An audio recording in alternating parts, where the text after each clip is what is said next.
People love the idea of natural talent because it makes success feel clean and explainable. We look at someone who's good at something and call it gift, like an ability just appear fully formed, like the outcome was inevitable. And if you've ever been told you're talented, it can quietly turn into a kind of insurance policy. You start believing you'll be fine, no matter what. Things will keep working out because they've always come easily. If you've never been told that, the same story can hit from the other side. Maybe you're behind, maybe you're not built for it, maybe you missed whatever invisible advantage other people seem to have. But talent isn't what decides most lives. The real divider isn't who starts strong, it's who keeps going when the work gets repetitive, when the progress slows down, when nobody's clapping, when the thing you love stops feeling like inspiration and starts feeling like responsibility. Talent might get you noticed early, but it won't carry you through the part that actually shapes you, the long middle, where momentum is earned, where doubt is constant, and where most people disappear. We're trained from childhood to treat talent like destiny. We measure intelligence with tests. We measure promise with grades. We measure potential with performance. And the education system accidentally teaches a myth that success belongs to the most gifted. But school rewards quickness. The world rewards durability. The world rewards the person who can keep showing up when they're bored, when they're doubting themselves, when nobody's watching, when it stops feeling like identity and starts feeling like work. Talent might get you into the room, but it won't carry you through the middle. And the middle is where most people quit.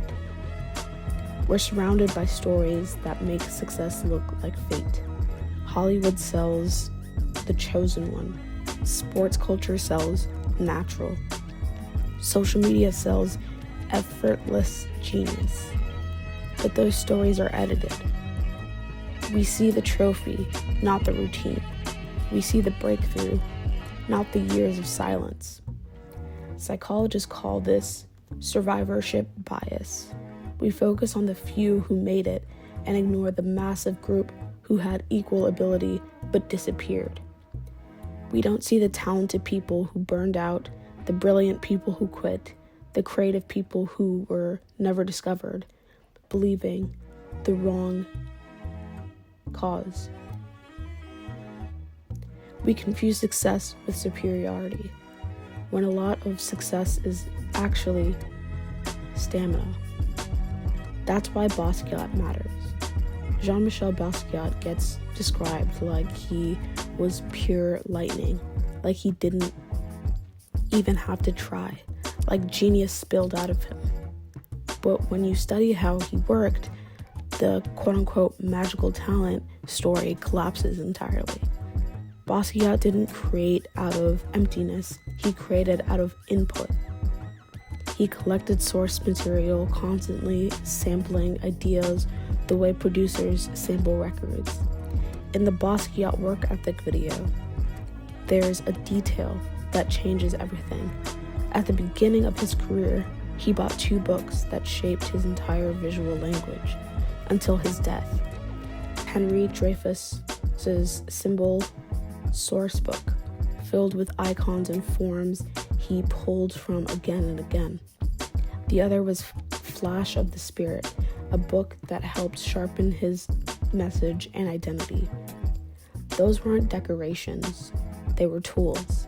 Basquiat understood what most people forget. Creativity isn't a personal trait, it's a pipeline. And pipelines don't work if you don't feed them. There's another point in the video that's almost uncomfortable, but true. Creativity isn't only about being original, it's about taste. Picasso said, "Good artists copy, great artists steal." And people misunderstood that quote because they think it means imitation, and it doesn't. It means selection, Stealing like an artist is choosing what serves your message, your worldview, your lens. Basquiat wasn't grabbing random references.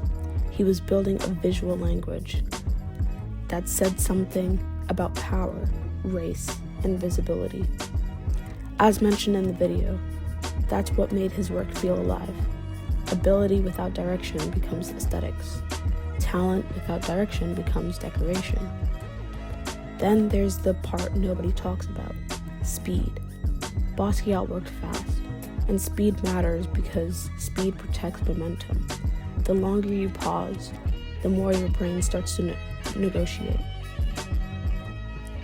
And your brain is not a creative partner, it's a risk manager. It starts asking, is this good? What will people think? What if this proves I'm not actually talented? Gifted people don't fail because they can't create. They fail because they can't tolerate imperfection long enough to finish. Basquiat's speed wasn't chaos, it was strategy. Move faster than your self-doubt. Keep the tape rolling. Here's the twist. Talent can make you fragile. When people label you gifted, they hand you an identity built on performance. This is a fixed mindset, the belief that ability is something you have, not something you build. And inside a fixed mindset, failure doesn't feel like information. It feels like exposure. So when talented people struggle, they don't think, okay, I need reps. They think, maybe I was never meant for this. That's why so many gifted people burn out early. Not because they lack the ability, but because they never learned how to suffer without making it personal. Angela Duckworth's research on it explains it clearly. Long-term success isn't predicted by raw talent as much as it is predicted by perseverance. The ability to stay consistent after the excitement fades. Talent can help you start. It gives you the vision, but it doesn't teach you how to continue. And continuation is the whole game. The people we admire aren't just talented, they're durable. They can handle boredom, criticism, repetition, and slow progress without collapsing. Talent opens doors, discipline keeps them open. So here's the real takeaway. If you feel untalented, you're not doomed. And if you feel talented, you're not safe. Because talent is potential, not protection. Protection comes from systems that keep you moving, a message that gives you direction, habits that survive your moods, and humility to be bad long enough to get good. Your process is your safety net. Your identity can't be, I'm gifted. It has to be, I'm someone who returns, someone who studies, who collects, who participates, who finishes. Because in the end, the world isn't shaped by the most gifted people. It's shaped by the ones who refuse to stop, even after the story about themselves collapsed.